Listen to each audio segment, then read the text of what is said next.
ಕರ್ನಾಟಕದ ಸರ್ಕಾರಕ್ಕೆ ಕಾಲಜ್ಞಾನದ ಪ್ರಕಾರ ಅನೇಕ ರೀತಿಯಿಂದ ಕಂಟಕದ ಸೂಚನೆಗಳು ಎಚ್ಚರಿಕೆಯನ್ನ ವಹಿಸುವುದು ಸೂಕ್ತ. ನಮಸ್ಕಾರ ವೀಕ್ಷಕರೇ, ರಾಜ್ಯ ಸರ್ಕಾರಕ್ಕೆ ಪದೇ ಪದೇ ಕಂಟಕ ಎದುರಾಗ್ತಾ ಇದೆ, ಪದೇ ಪದೇ ಎಡವ್ತಾ ಇದೆ. ಅದರಲ್ಲೂ ಉಪಚುನಾವಣೆ ಸಂದರ್ಭದಲ್ಲೇ ವಕ್ಫ್ ವಿವಾದ ಭುಗಿಲೆದ್ದಿತ್ತು. ನಾನಾ ವಿವಾದಗಳು ರಾಜ್ಯ ಸರ್ಕಾರಕ್ಕೆ ಕಂಟಕವಾಗ್ತಾ ಇದೆ. ಸರಿಯಾದ ದಿಕ್ಕಿನಲ್ಲಿ ಸಾಗ್ತಿದೆ ಅನ್ನುವಾಗಲೇ ಏನಾದರೂ ಒಂದು ಸಮಸ್ಯೆ ಎದುರಾಗ್ತಾ ಇದೆ. ಇನ್ನು ಇತ್ತೀಚೆಗೆ ಪ್ರಚಾರದ ಸಂದರ್ಭದಲ್ಲಿ ಕುಮಾರಸ್ವಾಮಿ ಅವರ ವಿರುದ್ಧ ಸಚಿವರ ನಿಂದನೆಯ ಹೇಳಿಕೆಗೆ ದೊಡ್ಡ ಮಟ್ಟದಲ್ಲಿ ಆಕ್ರೋಶ ಕೇಳಿಬಂತು. ರಾಜ್ಯದ ಜನ ಸಚಿವರ ವಿರುದ್ಧವಾಗಿ ತಿರುಗಿ ಬಿದ್ರು.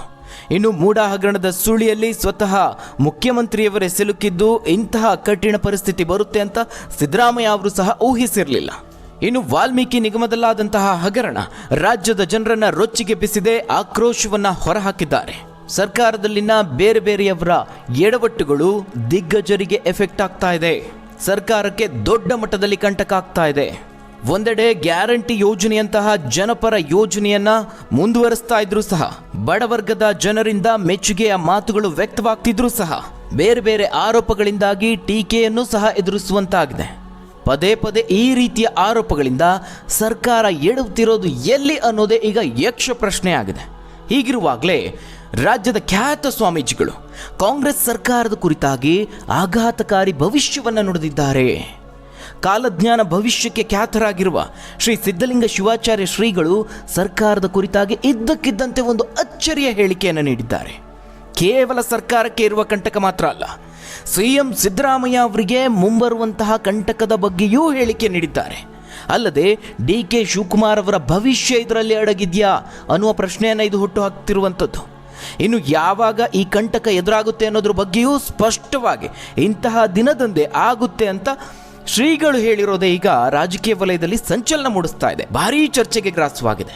ಹಾಗಾದ್ರೆ ಅಷ್ಟಕ್ಕೂ ಶ್ರೀಗಳು ಹೇಳಿದಂತಹ ಆ ಅಚ್ಚರಿಯ ಭವಿಷ್ಯ ಏನು? ಸರ್ಕಾರಕ್ಕೆ ಕಂಟಕ ಇರೋದು ಯಾವಾಗ? ಏನ್ ಹೇಳಿದ್ರು ಸಿದ್ಧಲಿಂಗ ಶ್ರೀಗಳು?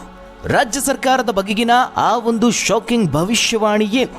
ಆ ಎಲ್ಲದರ ಬಗ್ಗೆ ಮಾಹಿತಿಯನ್ನು ನೋಡೋಣ. ವೀಕ್ಷಕರೇ, ಶ್ರೀಗಳು ನುಡಿದಂತಹ ಭವಿಷ್ಯವಾಣಿ ರಾಜಕೀಯ ವಲಯದಲ್ಲಿ ಚರ್ಚೆಗೆ ಗ್ರಾಸವಾಗಿದೆ, ಸಂಚಲನವನ್ನೇ ಸೃಷ್ಟಿ ಮಾಡಿದೆ. ಅದಕ್ಕೆ ಕಾರಣ ಅವರು ಈ ಹಿಂದೆ ನುಡಿದಂತಹ ಕಾಲಜ್ಞಾನದ ಭವಿಷ್ಯವಾಣಿಗಳು. ಅವರು ಈ ಹಿಂದೆ ನುಡಿದಂತಹ ಭವಿಷ್ಯವಾಣಿಗಳು ನಿಜವಾಗಿರೋದೇ ಅವರು ಈಗ ನುಡಿದಂತಹ ಭವಿಷ್ಯವಾಣಿ ಇಷ್ಟೊಂದು ಸದ್ದು ಮಾಡೋದಕ್ಕೆ, ಮಹತ್ವ ಪಡೆದುಕೊಳ್ಳೋದಕ್ಕೆ ಕಾರಣ ಆಗಿದೆ. ಶ್ರೀಗಳು ನುಡಿದಿದ್ದಾರೆ ಅಂದರೆ ಅದು ನಿಖರವಾಗಿರುತ್ತೆ, ಅವರು ಹೇಳಿದಂತೆಯೇ ಜರುಗುತ್ತದೆ ಅಂತ ಭಕ್ತರು ಸಹ ಅಚ್ಚರಿಯನ್ನು ವ್ಯಕ್ತಪಡಿಸ್ತಾರೆ. ದಾವಣಗೆರೆ ಜಿಲ್ಲೆ ಹರಿಹರ ತಾಲೂಕಿನ ಕುಂಬಳೂರು ಗ್ರಾಮದ ಕಾಲಜ್ಞಾನ ಮಠ ಅಂತಲೇ ಖ್ಯಾತಿಯಾಗಿರುವ ಶ್ರೀ ಸಿದ್ಧಲಿಂಗೇಶ್ವರ ಗದ್ದುಗೆ ಮಠದ ಡಾಕ್ಟರ್ ಶ್ರೀ ಸಿದ್ಧಲಿಂಗ ಶಿವಾಚಾರ್ಯ ಸ್ವಾಮೀಜಿಯವರು ಭವಿಷ್ಯವಾಣಿಯಿಂದಲೇ ಅಪಾರ ಜನಮನ್ನಣೆಯನ್ನು ಗಳಿಸಿದ್ದಾರೆ. ಪ್ರತಿದಿನವೂ ಅಪಾರ ಭಕ್ತರು ಕಾಲಜ್ಞಾನ ಮಠಕ್ಕೆ ಭೇಟಿ ನೀಡಿ ಸಿದ್ಧಲಿಂಗೇಶ್ವರ ಸ್ವಾಮಿಯ ಅನುಗ್ರಹವನ್ನು ಪಡೆಯುತ್ತಾರೆ. ಜನಸಾಮಾನ್ಯರಷ್ಟೇ ಅಲ್ಲದೆ ಹಲವು ಗಣ್ಯರು, ರಾಜಕಾರಣಿಗಳು, ಸೆಲೆಬ್ರಿಟಿಗಳು ಸಹ ಇಲ್ಲಿಗೆ ನಡೆದುಕೊಳ್ತಾರೆ. ಶ್ರೀಗಳು ಹಲವು ವರ್ಷಗಳಿಂದ ಈ ರೀತಿಯಾಗಿ ಕಾಲಜ್ಞಾನ ಭವಿಷ್ಯವನ್ನು ನುಡಿತಿರುವಂಥದ್ದು. ರಾಜ್ಯ ಸರ್ಕಾರದ ಬಗ್ಗೆ, ಕೇಂದ್ರ ರಾಜಕಾರಣದ ಬಗ್ಗೆ, ರಾಜಕಾರಣಿಗಳ ಬಗ್ಗೆ, ಸಿನಿಮಾ ನಟ ನಟಿಯರ ಬಗ್ಗೆ ಅವರು ನುಡಿದಂತಹ ಹಲವು ಭವಿಷ್ಯಗಳು ನಿಜವಾಗಿದೆ.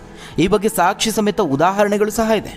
ಕೇವಲ ಇದಿಷ್ಟೇ ಅಲ್ಲದೆ ರಾಜ್ಯದಲ್ಲಾಗುವ ಪ್ರಾಕೃತಿಕ ವಿಕೋಪ, ದೇಶದಲ್ಲಾಗುವಂತಹ ಅವಘಡಗಳ ಬಗ್ಗೆಯೂ ಶ್ರೀಗಳು ಆಗಾಗ ಭವಿಷ್ಯವನ್ನು ನುಡಿತಾರೆ. ಅಲ್ಲದೆ ಹಲವು ವ್ಯಕ್ತಿಗಳಿಗೆ ಅವರು ಭವಿಷ್ಯದ ಎಲ್ಲ ಆಗು ಹೋಗುಗಳ ಬಗ್ಗೆ, ಅವಘಡದ ಬಗ್ಗೆ ನೇರವಾಗಿ ಎಚ್ಚರಿಕೆ ನೀಡಿದ್ದು ಸಹ ಇದೆ. ಆ ಎಲ್ಲ ಭವಿಷ್ಯವಾಣಿಗಳು ಯಾವ ರೀತಿಯಾಗಿ ನಿಜವಾಗಿದೆ ಅನ್ನೋದನ್ನು ಕೇಳಿದ್ರೆ ನೀವು ಸಹ ಖಂಡಿತವಾಗ್ಲೂ ಅಚ್ಚರಿ ವ್ಯಕ್ತಪಡಿಸ್ತೀರಾ. ಇಷ್ಟೊಂದು ನಿಖರವಾಗಿ ಹೇಗೆ ಭವಿಷ್ಯ ನುಡಿಯೋದಕ್ಕೆ ಸಾಧ್ಯ ಅಂತ. ಅದಕ್ಕೆ ಇತ್ತೀಚಿನ ಒಂದು ಉದಾಹರಣೆಯನ್ನು ಕೊಡಬೇಕು ಅಂದರೆ ನಟ ದರ್ಶನ್ ಅವರ ಕುರಿತಾಗಿನ ಭವಿಷ್ಯ. 2024ರಲ್ಲಿ ತಾನು ಜೈಲು ಪಾಲಾಗ್ತೀನಿ ಅಂತ ಸ್ವತಃ ದರ್ಶನ್ ಅವರೇ ಊಹಿಸಿರಲಿಲ್ಲ. ಅಷ್ಟು ಮಾತ್ರ ಅಲ್ಲ, ಇಡೀ ಚಿತ್ರರಂಗಕ್ಕೆ ಇದು ಒಂದು ಬರಸಿಡಿಲು ಬಡಿದಂತಹ ಸುದ್ದಿ. ರಾಜ್ಯದ ಜನಕ್ಕೆ ನಟನೊಬ್ಬನ ಮೇಲೆ ಈ ರೀತಿಯಾದಂತಹ ಆರೋಪ ಕೇಳಿಬಂದಿದ್ದು ದಿಗ್ಭ್ರಮೆಯನ್ನು ಮೂಡಿಸಿತ್ತು. ಇನ್ನು ದರ್ಶನ್ ಅವರ ಆರೋಗ್ಯದಲ್ಲೂ ಏರುಪೇರಾಗಿರೋದು, ಜೈಲಿನಲ್ಲಿ ಚಿಕಿತ್ಸೆಯನ್ನು ಪಡೆದುಕೊಂಡಿದ್ದು, ಅಷ್ಟು ಮಾತ್ರ ಅಲ್ಲ, ಅದೇ ಅನಾರೋಗ್ಯದ ಹಿನ್ನೆಲೆಯಲ್ಲಿ ಹಲವು ತಿಂಗಳ ಬಳಿಕ ಅವರಿಗೆ ಜಾಮೀನು ಸಿಕ್ಕಿದ್ದು ನಿಮ್ಮೆಲ್ಲರಿಗೂ ಗೊತ್ತಿದೆ. ಆದರೆ ನಟ ದರ್ಶನ್ ಅವರಿಗೆ ಈ ರೀತಿಯ ಪರಿಸ್ಥಿತಿ ಬರುತ್ತೆ ಅಂತ ಚಿತ್ರರಂಗದ ಮಂದಿಯಾಗಲಿ ರಾಜ್ಯದ ಜನರಾಗಲಿ ಊಹೆ ಮಾಡಿರಲಿಲ್ಲ. ಆದರೆ ಕಾಲಜ್ಞಾನ ಮಠದ ಸಿದ್ಧಲಿಂಗ ಶಿವಾಚಾರ್ಯರು ಮಾತ್ರ ಇಂತಹದೊಂದು ಪರಿಸ್ಥಿತಿ ಬರುತ್ತೆ ಅಂತ ಮೊದಲೇ ಹೇಳಿದರು. ಅಷ್ಟು ಮಾತ್ರ ಅಲ್ಲ, ನಟ ದರ್ಶನ್ ಅವರಿಗೆ ಹತ್ತಿರ ಇರುವಂತಹ ಸ್ನೇಹಿತರಾಗಲಿ ಕುಟುಂಬದವರಾಗಲಿ ತಕ್ಷಣದಿಂದಲೇ ಅವರು ಎಚ್ಚರಿಕೆಯಿಂದ ಇರುವಂತೆ ತಿಳಿಸುವಂತೆ ಶ್ರೀಗಳು ಮೊದಲೇ ಮಾಹಿತಿಯನ್ನು ನೀಡಿದರು. ನಟ ದರ್ಶನ್ ಹಾಗೆ ಸಹಚರರು ಬಂಧನ ಆಗಿದ್ದು ಜೂನ್ 11ರಂದು. ಆದರೆ ಶ್ರೀಗಳು ಏಪ್ರಿಲ್ ತಿಂಗಳ ಆರಂಭದಲ್ಲೇ ಈ ರೀತಿಯಾದಂತಹ ಒಂದು ಭವಿಷ್ಯವನ್ನು ನುಡಿದಿದ್ರು. ಈ ವರ್ಷದಲ್ಲಿ ದರ್ಶನ್ ಅವರಿಗೆ ಅನೇಕ ರೀತಿಯ ಶತ್ರುಗಳ ತೊಂದರೆ ಇದೆ, ಅನಾರೋಗ್ಯ ಸಮಸ್ಯೆಗಳು ಬರುತ್ತೆ, ಮಾನಹಾನಿಯಾಗುತ್ತೆ, ಅನೇಕ ರೀತಿಯ ದುಷ್ಕೃತ್ಯಗಳ ಪ್ರಯೋಗದಿಂದ ನೆಮ್ಮದಿಯೇ ಹಾಳಾಗುತ್ತೆ. ಹೀಗಾಗಿ ಆದಷ್ಟು ಎಚ್ಚರಿಕೆಯನ್ನು ವಹಿಸಲೇಬೇಕು, ಅದರಲ್ಲೂ ನಿಮ್ಮ ರಕ್ಷಣಾ ವಲಯವನ್ನು ಹೆಚ್ಚು ಮಾಡೋದು ಸೂಕ್ತ ಅಂತ ಅವತ್ತೇ ದರ್ಶನ್ ಅವರಿಗೆ ಎಚ್ಚರಿಕೆಯನ್ನು ನೀಡಿದ್ರು. ಅದು ಸಹ ಶ್ರೀಗಳು ಯುಗಾದಿಯ ಸಂದರ್ಭದಲ್ಲಿ ನುಡಿದಂತಹ ಭವಿಷ್ಯ ಅದು. ಇನ್ನು ಭಾರತದ ಖ್ಯಾತ ನಟ ರಜನಿಕಾಂತ್ ಅವರ ಆರೋಗ್ಯದಲ್ಲಾಗುವ ಏರುಪೇರಿನ ಬಗ್ಗೆಯೂ ಶ್ರೀಗಳು ಮೊದಲೇ ಎಚ್ಚರಿಕೆಯನ್ನು ನೀಡಿದರು. ಜನಪ್ರಿಯ ನಾಯಕ ನಟರಾದ ರಜನಿಕಾಂತ್ ಅವರೇ, ನಿಮ್ಮ ಆಧ್ಯಾತ್ಮಿಕ ಒಲವನ್ನು ಇನ್ನೂ ಹೆಚ್ಚಿಸಿಕೊಂಡು ನಿಮ್ಮ ಆರೋಗ್ಯದ ಕಡೆಗೆ ಗಮನ ಹರಿಸಿದರೆ ಮುಂಬರುವ ಅಪಾಯಗಳಿಂದ ಪಾರಾಗಬಹುದು ಅಂತ ಶ್ರೀಗಳು ಎಚ್ಚರಿಕೆಯನ್ನು ನೀಡಿದರು. ಇನ್ನು ರಾಜಕೀಯ ಕುರಿತಾಗಿ ಹೆಚ್ಚಿನ ಭವಿಷ್ಯ ನುಡಿಯುವಂತಹ ಅವರು ಖರ್ಗೆ ಅವರು ರಾಷ್ಟ್ರೀಯ ಕಾಂಗ್ರೆಸ್ನ ಅಧ್ಯಕ್ಷರಾಗುವ ಬಗ್ಗೆಯೂ ಅವರು ಮೊದಲೇ ಮುನ್ಸೂಚನೆಯನ್ನು ನೀಡಿದರು. ಖರ್ಗೆ ಅವರಿಗೆ ಸದ್ಯದ ದಶಾಭುಕ್ತಿಯಲ್ಲಿ ಅತ್ಯಂತ ಅನುಕೂಲಕರ ಸ್ಥಿತಿಗತಿಗಳು ನಡೆಯುತ್ತಿರೋದ್ರಿಂದ ಖರ್ಗೆ ಅವರಿಗೆ ಅಧಿಕಾರ ಪ್ರಾಪ್ತಿಯಾಗಲಿದೆ. ದೀನದಲಿತರಿಗೆ, ಬಡವರಿಗೆ, ನಿರುದ್ಯೋಗಿಗಳನ್ನು ಗುರುತಿಸಿ ಅವರಿಗೆ ಸಹಾಯ ಮಾಡಿ ಅಂತ ಶ್ರೀಗಳು ಸಲಹೆಯನ್ನು ಸಹ ನೀಡಿದ್ರು. ಖರ್ಗೆ ಅವರ ಬಗ್ಗೆ ನುಡಿದಿದ್ದ ಈ ಒಂದು ಭವಿಷ್ಯವಾಣಿ ಶಶಿ ತರೂರ್, KN ತ್ರಿಪಾಠಿ ಅಂತಹ ಕಾಂಗ್ರೆಸ್ನ ಹಲವರು ಸ್ಪರ್ಧಿಸಿದ್ರು ಸಹ ಸಿದ್ಧಲಿಂಗ ಶ್ರೀಗಳ ಭವಿಷ್ಯವಾಣಿಯೇ ನಿಜವಾಯಿತು. ಇನ್ನು ಟಾಟಾ ಗುಂಪಿನ ಪ್ರಮುಖರೊಬ್ಬರಿಗೆ ತೊಂದರೆ ಇದೆ ಅಂತ ಶ್ರೀಗಳು ಮೊದಲೇ ಎಚ್ಚರಿಕೆಯನ್ನು ನೀಡಿದ್ರು. ಅದರಂತೆ ಮುಂದಿನ ದಿನಗಳಲ್ಲಿ ಟಾಟಾ ಸಮೂಹದ ಮಾಜಿ ಅಧ್ಯಕ್ಷರು ಸೈರಸ್ ಮಿಸ್ತ್ರಿ ಅವರು ಚಲಿಸುತ್ತಿದ್ದ ಕಾರು ಮುಂಬೈ ಸಮೀಪ ಪಾಲ್ಘರ್ನಲ್ಲಿ ಅಪಘಾತ ಸಂಭವಿಸಿ ಸಾವಿಗೀಡಾಗಿದ್ರು. ಇನ್ನು ದೆಹಲಿಯ ಮಾಜಿ ಮುಖ್ಯಮಂತ್ರಿ ಅರವಿಂದ್ ಕೇಜ್ರಿವಾಲ್ ಅವರು ಲಿಕ್ಕರ್ ಹಗರಣದಲ್ಲಿ ಬಂಧನವಾಗಿದ್ದು ನಿಮ್ಮೆಲ್ಲರಿಗೂ ಗೊತ್ತಿದೆ. ಆದರೆ ಅವರಿಗೆ ತೊಂದರೆ ಎದುರಾಗುವ ಬಗ್ಗೆ ಶ್ರೀಗಳು ಮೊದಲೇ ಎಚ್ಚರಿಕೆಯನ್ನು ನೀಡಿದ್ರು. ಇದೀಗ ಅವರು ರಾಜ್ಯ ಸರ್ಕಾರದ ಬಗ್ಗೆ ಒಂದು ಆಘಾತಕಾರಿ ಭವಿಷ್ಯವನ್ನು ನುಡಿದಿದ್ದಾರೆ.